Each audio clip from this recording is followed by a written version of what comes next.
a member of the NBA 75th anniversary team, joining us on the program. When's the last time you went out and shot, Dirk?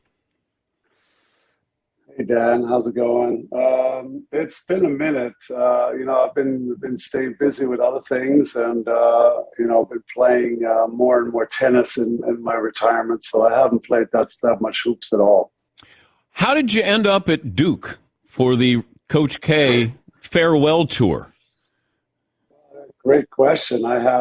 We have a few friends here that all went to Duke, and they're big supporters, and they always said, hey, you got to go to Duke one time. You got to go to Cameron Indoor and check out the atmosphere. And so it's always kind of like a bucket list thing for me. And when they basically invited me for this Coach K's last game, I said, it's a no-brainer. It's a bucket list. I want to go anyways.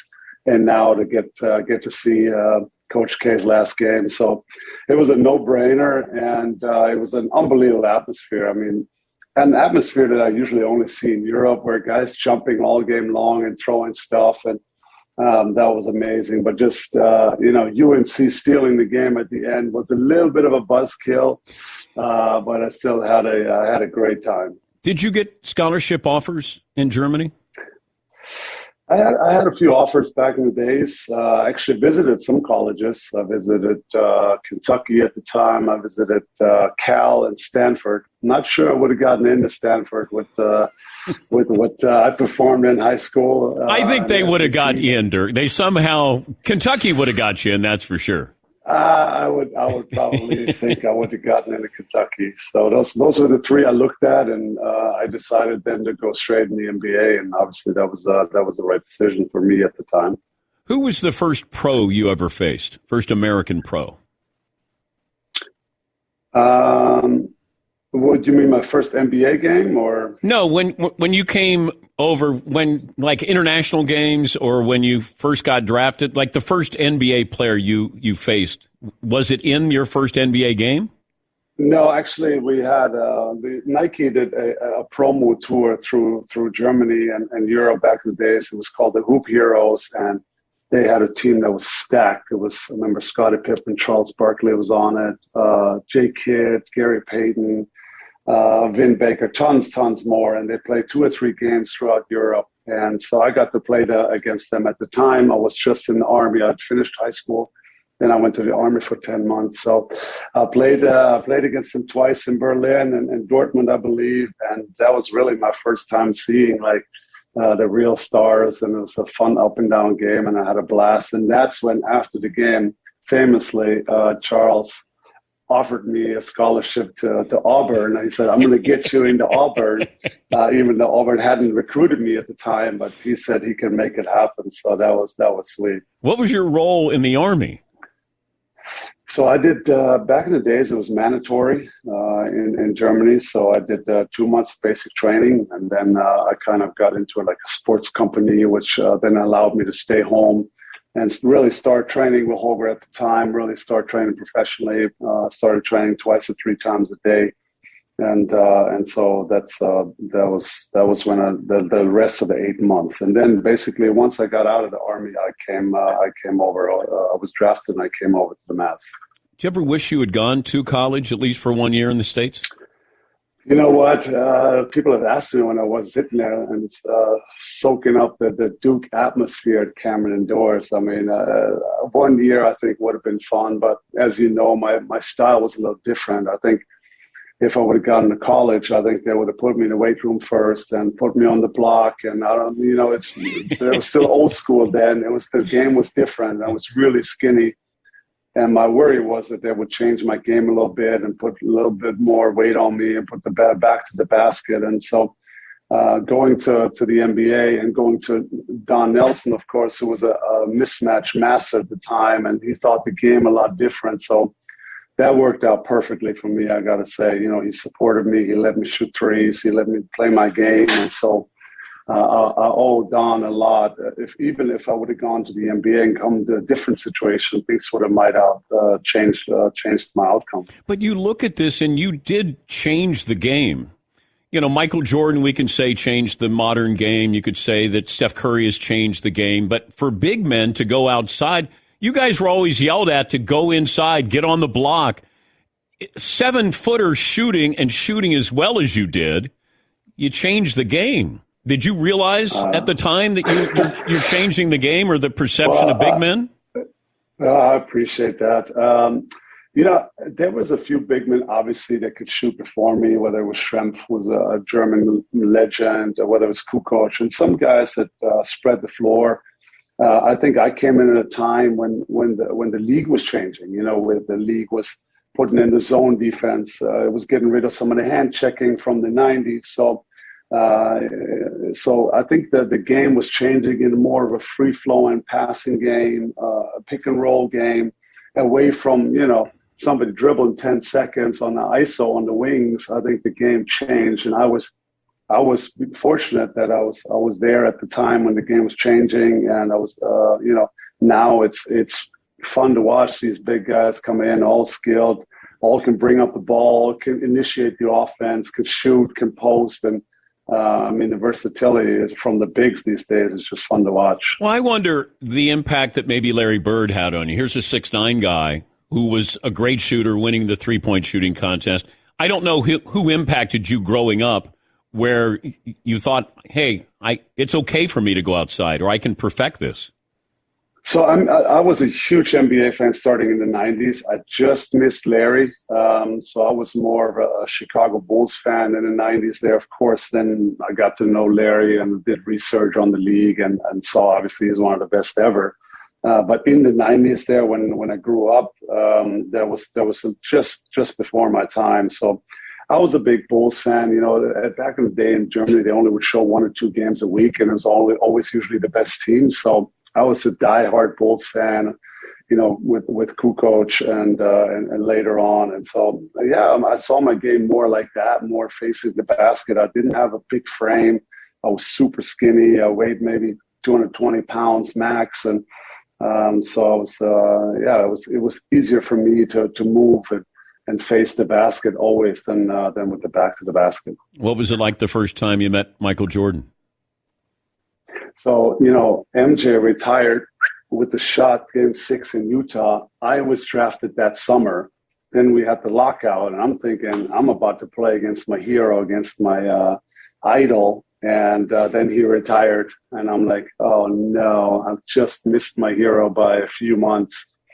So he didn't come back for the lockout year in 99 and 98, 99. So I didn't get a chance to play against him. And then he came back with the Wizards a few years later, and of course he was a little up there in age, but it was still amazing. I mean, I was in awe. He guarded me a couple possessions on the post, and I tried to post him up, and I was so excited. I remember just shooting a brutal fadeaway. I don't think I even made it, but I was just so hyped to play against MJ and be on the same court as my idol. But my first you really arrived in the NBA moment was, I think, my 3rd or 4th NBA game in the lockout year was against Houston, the Rockets. And at the time in 98, 99, they had Pippen, who I loved from the Bulls.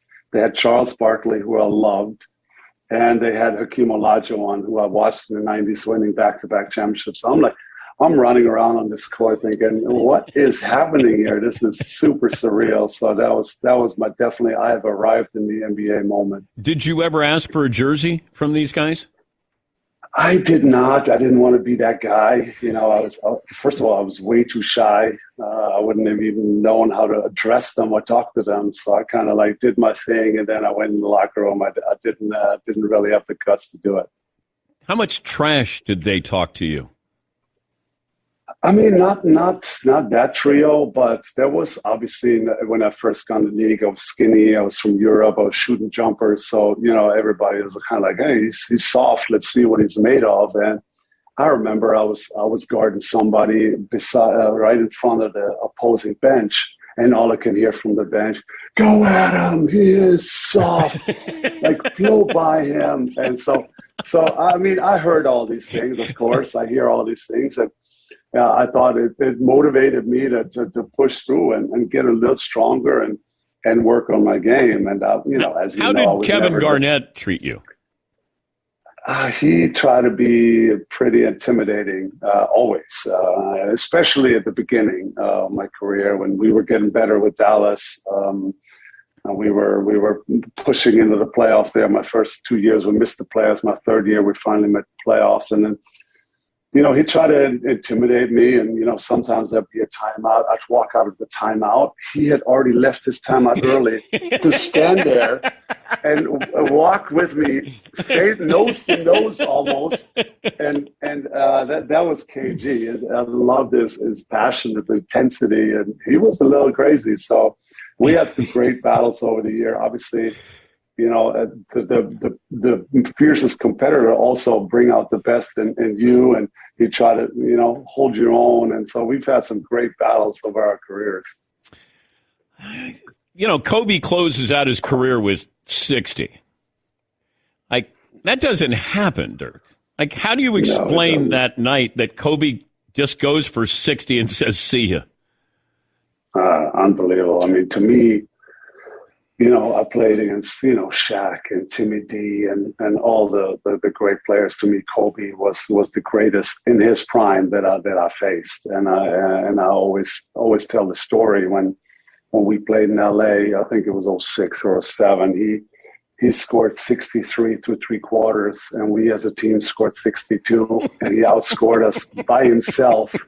And, I mean, there was nothing we could do that night. He shot floaters. He was on the break 1-on-4. He was laying us. He was fade away. There was one time we got stuck in the corner, and the shot clock was going down. So he just turned over and shot a three out of the corner with the left bottoms. And, there was nothing that night because his killer mentality, his athleticism, and his skill level was just elite. Everything, the whole package was elite. So there was just nothing we could do with him. So to come back to his final game, it didn't surprise me. I've watched this man more than probably anybody else.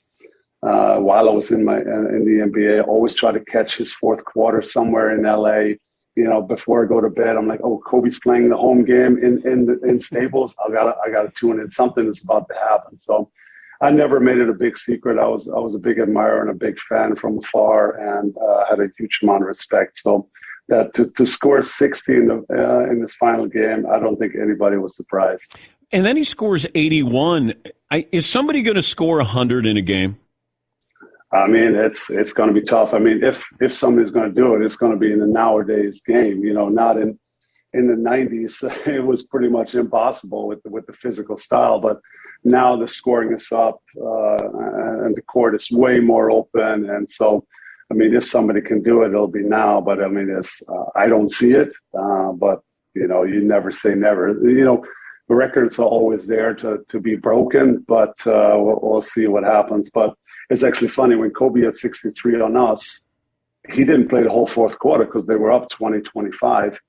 Then a couple of weeks later against Toronto, he had to play the whole game, and he got 81. I for sure think if he would have played on us the whole game, he would have easily scored 80, 85.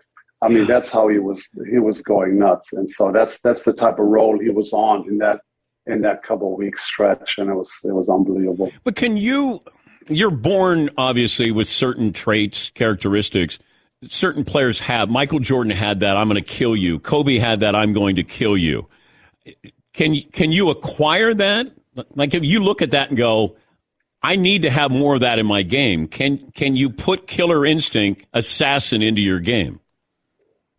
That is a tough question. I think you can work on certain stuff. You can work on, for sure, the mental aspect of the game. I'm not sure all of a sudden you can turn into MJ or Kobe, but I do think the mental part is huge. It's huge now.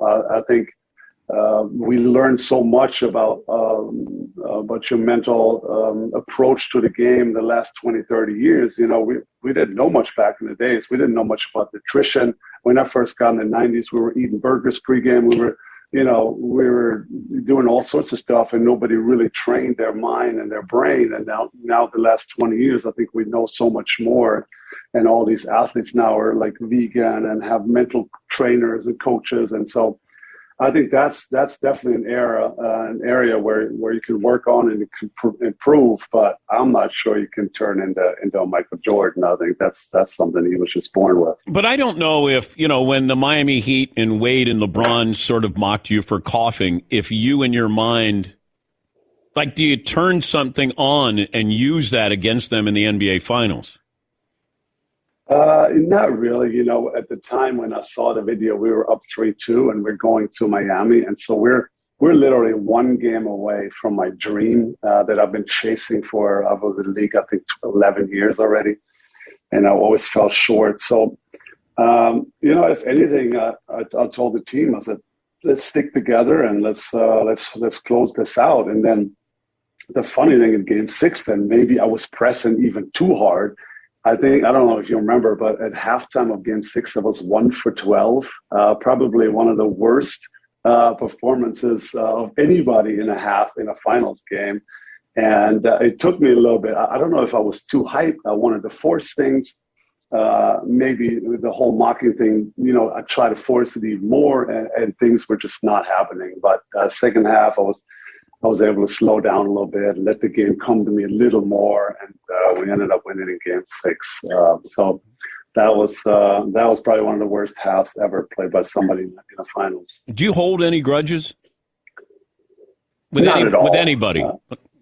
No, not at all. I think I think it's normal when you're in the league and you're competing at the highest level every night to not be friendly with everybody. I think there were some guys that got along a little better. There's some guys that we didn't really talk much.